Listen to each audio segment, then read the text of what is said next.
What's up, YouTube? Got a beautiful fall day here. You can see the wind is blowing a little bit. We got leaves everywhere. That's a whole nother story. I've got a leaf sucker, but it's not working yet. Gotta fix the car. But anyway, not important. I've got something really cool to show you. I've got a new project. So let's walk ourselves into the garage and let me show you the coolest thing I've seen in a minute. It's cool to me, and I hope it's cool to you. You wanna see it? Do you wanna see it?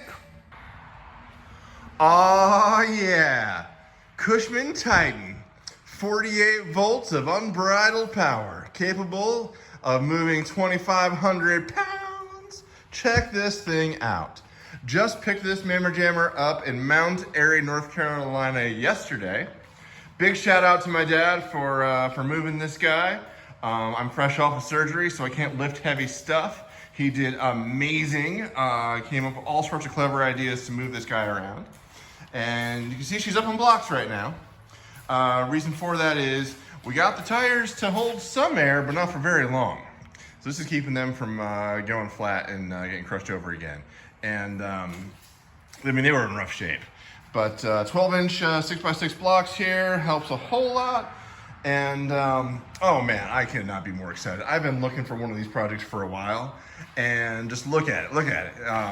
As simple as could be. I mean, you've got forward, reverse, a horn, an hour meter, and a power gauge. That's all you need. And then, so I mean, this got some rough spots. Obviously, gonna need some new headlights. We'll go straight up LED on all that. They had a roof on it, roof, but it wouldn't fit on the trailer in the garage. So we took that off. And I don't want it on anyway, just looks wise. I think this will look cooler. But yeah, let me get a shot down here. And decent shape.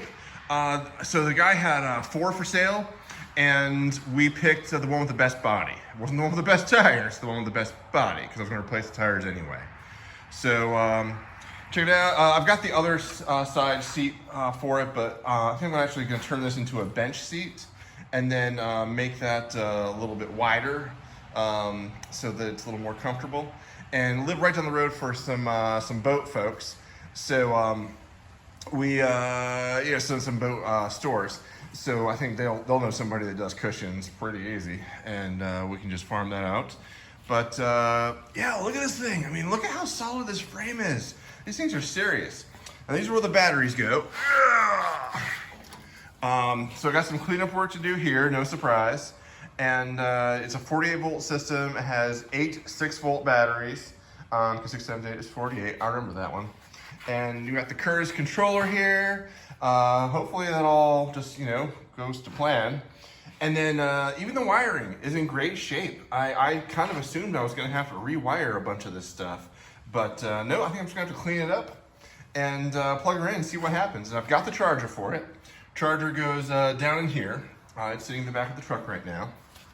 And then you'll notice there's some 4 bolts down here. That is going to be that's for a hitch.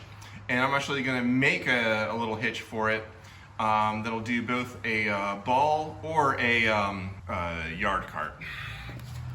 So I'm gonna see what kind of shape these are once I pop them out, these lights.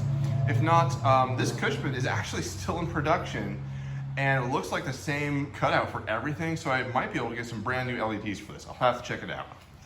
And so yeah, I mean, like, this thing's so cool. I can't stop coming out here and looking at the thing. So I'm gonna degrease the thing, and really paint wise, I'm just gonna keep it the original color. I'm gonna go, my soft plan is at Tractor Supply, they've got the implement paint.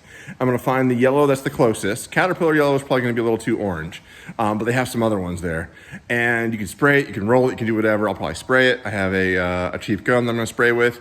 And yeah, this thing is so cool. Oh, and let me show you. Oh, okay, so I was having a hard time finding new tires for it. I found one seller on Amazon, and I don't know, the tires look a little janky. But I went to a place here in town, and a little mom and pop shop had 8 of them laying around. So I bought 4, check it out. 4 of these guys, they are 8 ply. And they only cost 30 bucks a piece. What's up with that? That is awesome. And they had them right there. Didn't have to wait for shipping or anything. The plan there is to use these crappy, horrible, like totally like in rough shape things for the build process and just for moving it around. And that way, I mean, I don't care if I get chemicals on it. I don't care if I mess them up. And then basically once I get the whole thing painted, then I can go and have these guys mounted, the new ones on there. So here's the plywood that was on on the bed, and as you can see, it's in horrible shape. It's obviously been in the elements. So the thought is, I want to get 1 or 2 pieces of diamond plate to put in here. I think if I can find some aluminum diamond plate, like 1/4 inch, it's gonna be expensive as hell, but that'd be cool. If I can't find that, then I'll get new plywood, treated plywood, and either put the truck bed liner on it, or if I can find some thin diamond plate, I might put, like if I found some 1/8 inch stuff, I could put that on like 1/2 inch plywood or something. And I think the sandwich between the two would, make a pretty good surface there. And shout out to my dad for that idea too. He's had nothing but awesome ideas for this thing. And he also had this idea of, hey, look, there are mounting holes here, and they're set up for carriage bolts on the other side. And hey, we could like set up bed rails. Like, how cool would that be? So I've got some ideas I'm noodling on for that. Here are the 8 batteries that came out of it. They're obviously in horrible shape. They do have a teeny bit of a charge left, so I might be tempted to charge these. We'll see. One of them's kind of really bulgy there, so I'm a little nervous. We'll see. And then I've obviously got some major cleanup to do on the top racks for the batteries, but that's okay. So thanks for tuning in. I'm absolutely stoked about this project. I was in complete mourning and depression after selling the buggy. That was an emotional thing. It was the right thing to do. I don't regret it, but it was still emotional. Letting go of a big project I've been looking at for so long. But this guy, this guy I think I want to make a little further with. Because hopefully it doesn't need as much work, be rewarding, all that sort of thing. Anyway, I'm gonna take a video all on the way. I'll keep you apprised of my progress, and we'll talk soon. Peace.